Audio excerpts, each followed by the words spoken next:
Good evening students, welcome back to tech in classes. हम class 10th का chapter 15 our environment discuss कर रहे हैं। मैंने इस चैनल पर सबसे पहले बायोलॉजी के 10th क्लास की बायोलॉजी के सारे चैप्टर्स डिस्कस किए हैं। सभी वीडियोस चैनल पर अपलोडेड हैं, आप चेक कर सकते हैं। तो आवर एनवायरनमेंट का भी इंट्रोडक्शन का फर्स्ट पार्ट हो चुका है, वो भी चैनल पर आपको मिल जाएगा। तो आज इसका सेकंड पार्ट है जिसमें हम फूड चेन और फूड वेब डिस्कस करने वाले हैं। फूड चेन क्या होता है? The sequence of living organisms in a community in which one organism consumes another organism to transfer food energy. इसके एग्जांपल से हम पहले समझते हैं क्या है सीक्वेंस ऑफ लिविंग ऑर्गेनिज्म। अब ये सभी आपको दिख रहे हैं कि ये लिविंग ऑर्गेनिजम्स है। ग्रास एक प्लांट है तो वो एक लिविंग ऑर्गेनिज्म है। डियर हिरन हो गया, ये भी लिविंग ऑर्गेनिज्म है। लॉयन भी एक लिविंग ऑर्गेनिज्म है। तो ये एक सीक्वेंशियल रिप्रेजेंटेशन है, एक सीक्वेंस में रिप्रेजेंटेशन है जो कि लिविंग ऑर्गेनिजम्स हैं। ठीक है, इसमें क्या है, एक ऑर्गेनिज्म दूसरे ऑर्गेनिज्म को कंज्यूम कर रहा है यानी कि खा रहा है। अब ये भी लिविंग ऑर्गेनिज्म है, ये भी लिविंग है, ये भी लिविंग है। तो लॉयन किसको खा रहा है? डियर को। डियर किसको खा रहा है? ग्रास को। यानी ये एरो से दिखा रहा है कि ग्रास डियर के द्वारा खाया जा रहा है और डियर लॉयन के द्वारा खाया जा रहा है। तो एक ऑर्गेनिज्म दूसरे ऑर्गेनिज्म को कंज्यूम कर रहा है, किस लिए? टू ट्रांसफर फूड एनर्जी, यानी कि जो प्रोड्यूसर ने प्रोड्यूस किया, ठीक है, प्लांट प्रोड्यूस किया ग्रास। अब इस ग्रास को किसने कंज्यूम किया? डियर ने, जो कि एक हर्बीवोर है। ठीक है, इसने इसको खाया। अब इसमें प्रोड्यूसर की एनर्जी आ गई, यहाँ से जो एनर्जी प्रोड्यूस हुई थी इस खाने में, इसकी एनर्जी का ट्रांसफर हो गया डियर में। अब इसके अंदर की जो भी एनर्जी थी, इसमें प्रोड्यूसर की भी एनर्जी थी, इसमें इसकी खुद की भी एनर्जी थी, उसको कंज्यूम किया लॉयन ने। तो the sequence of living organisms in a community, एक कम्युनिटी में, in which one organism consume another organism to transfer food energy, food energy को ट्रांसफर करने के लिए एक ऑर्गेनिज्म दूसरे ऑर्गेनिज्म को कंज्यूम कर रहा है, उसको खा रहा है। तो जो ग्रास हो गई, इसको प्रोड्यूसर बोला जा रहा है क्योंकि ये प्राइमरी हमारे प्रोड्यूसर्स हैं जो कि खाना प्रोड्यूस करते हैं। प्लांट्स आ गए, ग्रास ले लो, प्लांट्स देख लो। डियर इसको कंज्यूम कर रहे हैं, यानी कि जो पौधों से बनाए हुए प्रोडक्ट्स को कंज्यूम करते हैं, वो हमने कल पढ़ा था ना, क्या होते हैं वो? हर्बीवोर्स, यानी कि शाकाहारी। अब डियर को कंज्यूम कर रहे हैं लॉयन। लॉयन एक ऑर्गेनिज्म को खा रहा है और ये एक कार्निवोर है, मांसाहारी है।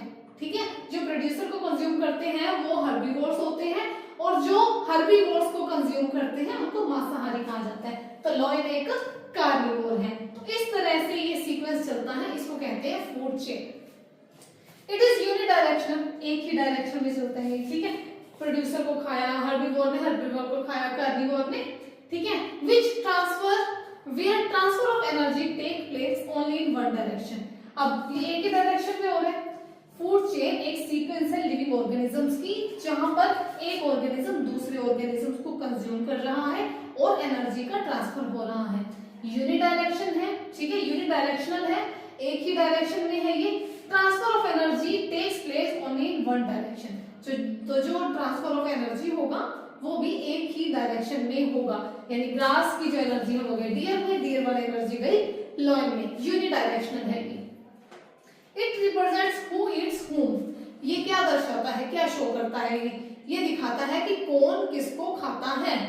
घास खाई जाती है हर्बीवोर्स के द्वारा, हर्बीवोर्स को खाया जाता है कार्निवोर्स के द्वारा। समझ आ गया आपको? दूसरा एग्जांपल देखो इसका। ग्रास को खा रहा है इंसेक्ट। इंसेक्ट में हम ले लेते हैं ग्रास होपर। ठीक है, ग्रास होपर जिसको मामा घोड़ा बोलते हैं ना, ग्रास होपर। ग्रास को खाया ग्रास होपर ने। ठीक है, अब इस ग्रास होपर को खाया फ्रॉग ने। फ्रॉग क्या है? कार्निवोर है। जब कोई जिंदा जीव को खाता है उसको हम कार्निवोर बोलते हैं। फ्रॉग हो गया कार्निवोर। अब फ्रॉग को खा रहा है ईगल। ईगल भी तो कार्निवोर है, तो इसको हम सेकेंडरी कार्निवोर बोलेंगे। ठीक है, प्रोड्यूसर को खाया हर्बीवोर ने, हर्बीवोर को खाया कार्निवोर ने एंड कार्निवोर को खाया सेकेंडरी कार्निवोर ने। तो यानी कि फूड चेन एक ऐसी सीक्वेंस है लिविंग ऑर्गेनिजम्स का जिसमें वो एक ऑर्गेनिज्म दूसरे ऑर्गेनिज्म को कंज्यूम करता है ट्रांसफर ऑफ एनर्जी के लिए। आई होप आपको ये समझ आ गया होगा। एग्जाम में ऐसे ही आप बना के आ सकते हैं, नोट्स इसी तरीके से लिख सकते हैं, आपका एक भी मार्क्स कट नहीं होगा फूड चेन में। तो इसको नोट डाउन कर लीजिए, नोटबुक लेकर बैठा कीजिए हमेशा। सिग्निफिकेंस ऑफ फूड चेन क्या है? सिग्निफिकेंस ऑफ फूड चेन क्या है, यानी कि फूड चेन की इंपॉर्टेंस क्या है? Food chain helps in studying organisms के बीच में खाने को लेकर जो उनका रिलेशन है वो डिपिक्ट करता है। तो ये ठीक है कि कौन किसको खाता है, ठीक है, हमने भी पढ़ा था ना कि हु ईट्स हूम, हमें ये पता चलता है फूड चेन से कि कौन किसको खा रहा है। जैसे कि हमें पता है कि हर्बीवोर्स है वो प्रोड्यूसर्स को कंज्यूम करते हैं और जो कार्निवोर्स है वो हर्बीवोर्स को कंज्यूम करते हैं। It helps us to know how energy we gain by consuming which food, हमें कौन सा खाना खाने से कैसी एनर्जी हमें मिलती है। तो उस तरीके का भी पता हमें कौन देता है, कौन बताता है, वो हमें फूड चेन, यानी कि क्या खाने से हमें क्या एनर्जी मिलती है। जो कार्निवोर्स खा रहे हैं हर्बीवोर्स को उनको एनर्जी मिलती है, हर्बीवोर्स खा रहे हैं प्रोड्यूसर्स को उनको किस टाइप की एनर्जी मिलती है। तो एनर्जी के फ्लो का हमें पता चलता है। It also display what happens when a problem occurs, ये भी दिखाता है कि क्या होगा अगर कोई इसमें प्रॉब्लम आ जाए। एंड अ प्रोड्यूसर और कंज्यूमर इज लॉस्ट, अब ये है इंपॉर्टेंट, ठीक है, प्रोड्यूसर और कंज्यूमर अगर लॉस्ट हो जाए, मान लो एक फूड चेन है, ग्रास को खाया, ग्रास हॉपर को खाया, फ्रॉग ने फ्रॉग को खाया, स्नेक को खाया, ईगल ने, ठीक है। ये primary carnivore, secondary carnivore, tertiary carnivores, ये हो गया हमारा प्रोड्यूसर्स, ये हो गया हमारा हर्बीवोर्स, ठीक है। अगर ये फूड चेन में से कोई एक चीज गायब कर दे, कोई प्रोड्यूसर या फिर कंज्यूमर, प्रोड्यूसर को ही अगर हम गायब कर दे तो क्या होगा, ग्रास हॉपर क्या खाएगा, इसके पास कुछ है खाने को, हर्बीवोर है ना ये क्या खाएगा, ये तो प्लांट बेस्ड चीजें ही खाता है, तो इसके पास तो कुछ खाने को नहीं बचेगा। इनफैक्ट बहुत सारे लोगों के पास जितने भी हर्बीवोर्स हैं, अगर प्रोड्यूसर पेड़ पौधे खत्म हो जाएंगे तो हमारे पास खाने को कुछ भी नहीं बचेगा।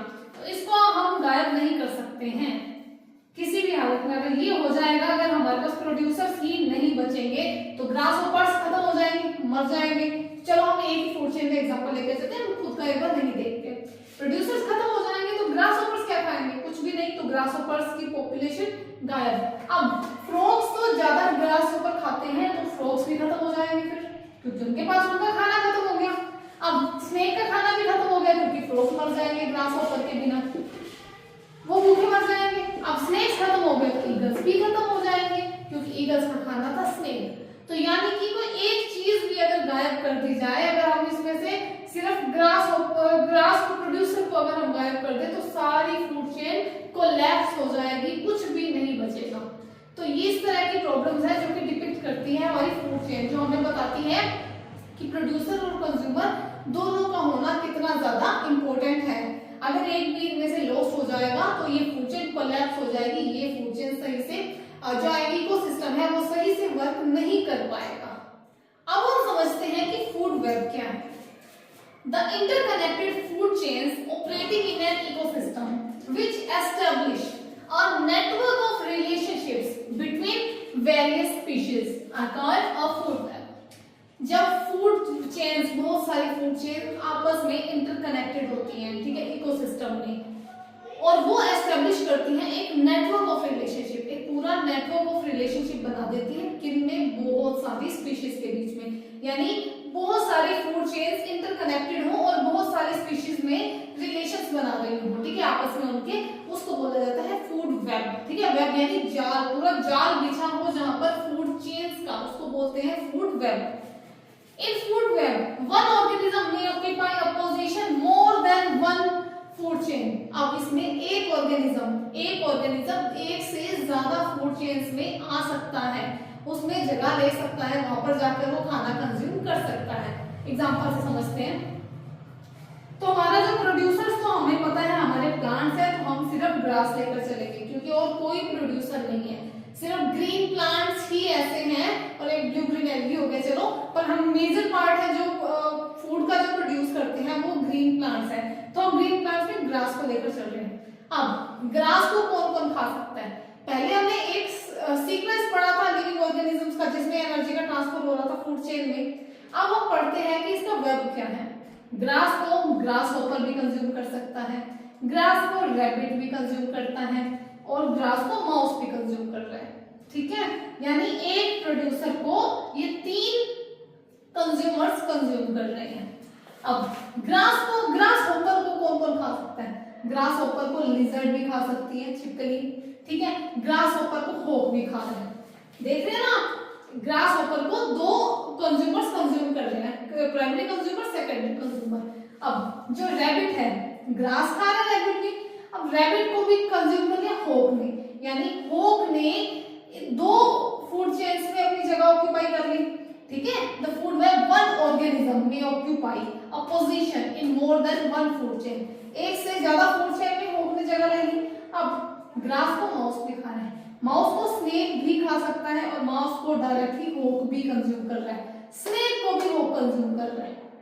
तो ये पूरा एक नेटवर्क हो गया ना, वेब हो गया, जाल बिछा हुआ, देखो पूरा एक प्रोड्यूसर है जिसको 3 कंज्यूमर कंज्यूम कर रहे हैं और एक हर कंज्यूमर को फर्दर 2 कंज्यूमर्स कंज्यूम कर रहे हैं, तो इसको बोलते हैं फूड वेब, ठीक है। जिसमें एक ऑर्गेनिज्म को दूसरा ऑर्गेनिज्म कंज्यूम कर रहा है, दूसरे ऑर्गेनिज्म को तीसरा, अब तीसरे को चौथा कंज्यूम कर रहा है, इसको ये तीसरे वाला भी कंज्यूम कर सकता है, तो इसको बोलते हैं food chain.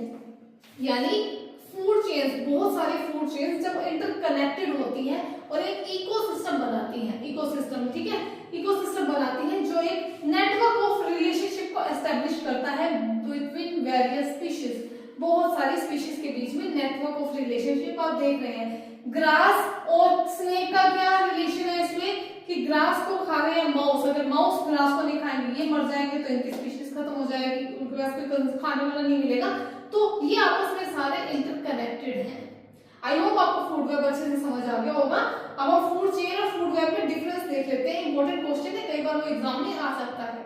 Difference between food chain and food web, food chain और फूड वेब का डिफरेंस इंपॉर्टेंट क्वेश्चन है, नोट्स बना लेना इसके, आ सकता है एग्जाम में। A series of organisms each depend on the next as a source of food. Series of organisms in which each depend on the next as a source of food. ठीक है, ये इस पे डिपेंड है food के लिए, ये इस पे डिपेंड है, ये इस पे डिपेंड है, ठीक है। एक सीरीज है ऑर्गेनिजम्स की जिसमें हर कोई एक दूसरे ऑर्गेनिज्म पे खाने के लिए डिपेंडेंट है। A network of interconnected food chains, अब इसमें बहुत सारी फूड चेन्स आपस में इंटरकनेक्टेड है। देखो एक फूड चेन ये हो गई, ग्रास को ग्रासहोपर ने खाया, ग्रासहोपर को होक ने खाया, ग्रास को रैबिट ने खाया, रैबिट को होक ने खाया, ग्रास को माउस ने खाया, माउस को स्नेक ने खाया, स्नेक को होक ने खाया, ठीक है। अब ये माउस को भी होक खा सकता है, ठीक है। ये इंटरकनेक्टेड हो गई, बहुत सारी फूड चेन्स जब आपस में इंटरकनेक्टेड होती हैं उसको फूड वेब कहा जाता है। It comprises just one single straight chain, ठीक है। ग्रास इंसेक्ट को खाया फ्रॉग ने, फ्रॉग को खाया लिजर्ड ने, लिजर्ड को खाएगा स्नेक को खाएगा होक। ये जो ग्राफिकल रिप्रेजेंटेशन है फूड चेन की, इसमें होता है कि एक सिंगल लाइन में जो एक इंसेक्ट एक ऑर्गेनिज्म दूसरे ऑर्गेनिज्म को खा रहा है वो शो करते हैं। इसमें क्या है, various interconnected food chains show ही रहा है, 3 फूड चेन्स वहां पर बना रखी। Single pathway of energy flow, single pathway है, यहाँ का एनर्जी इधर गया, इसका एनर्जी उधर गया, इसका एनर्जी उधर गया। उसमें मल्टीपल पाथवेज है, ठीक है। ये एनर्जी जो ग्रास होपर से एनर्जी वो होक में भी जा सकता है, अब ग्रास होपर को लिजर्ड भी खा सकती है, ठीक है। मल्टीपल पाथवे हो गया। ये सिंप्लीफाइड रिप्रेजेंटेशन है एक इकोसिस्टम की, ठीक है, कि एक इकोसिस्टम कैसे वर्क करता है, उसमें ऑर्गेनिजम्स कंज्यूम क्या करते हैं, प्रोड्यूसर्स को कौन खाता है, तो ये सिंप्लीफाइड रिप्रेजेंटेशन है, वो मोर रियलिस्टिक है, जो कि रियल में होता है। अब ये तो है नहीं कि ग्रास को सिर्फ इंसेक्ट ही खा रहे हैं, कैटल भी खा रहे हैं, गाय भैंस खा रहे हैं ना, और बर्ड्स खा रहे हैं, जो रैबिट हो गया, रैबिट खा रहे हैं, ठीक है। ऐसे करके बहुत सारी मतलब चीजें हैं जो कि प्रोड्यूसर को कंज्यूम कर रही है, उसमें जो कि अच्छे से दिखाया जा रहा है, तो वो मोर रियलिस्टिक रिप्रेजेंटेशन है। और ये सिंप्लीफाइड रिप्रेजेंटेशन है कि एक इकोसिस्टम कैसे वर्क करता है, एक सिंप्लीफाइड व्यू में दिखा रखा है। आई होप आपको ये अच्छे से टॉपिक समझ आ गया होगा। वीडियो अच्छी लगे तो वीडियो को लाइक करें, चैनल को सब्सक्राइब करें। अब मिलेंगे अगली वीडियो में, तब तक के लिए बाय बाय, गुड नाइट।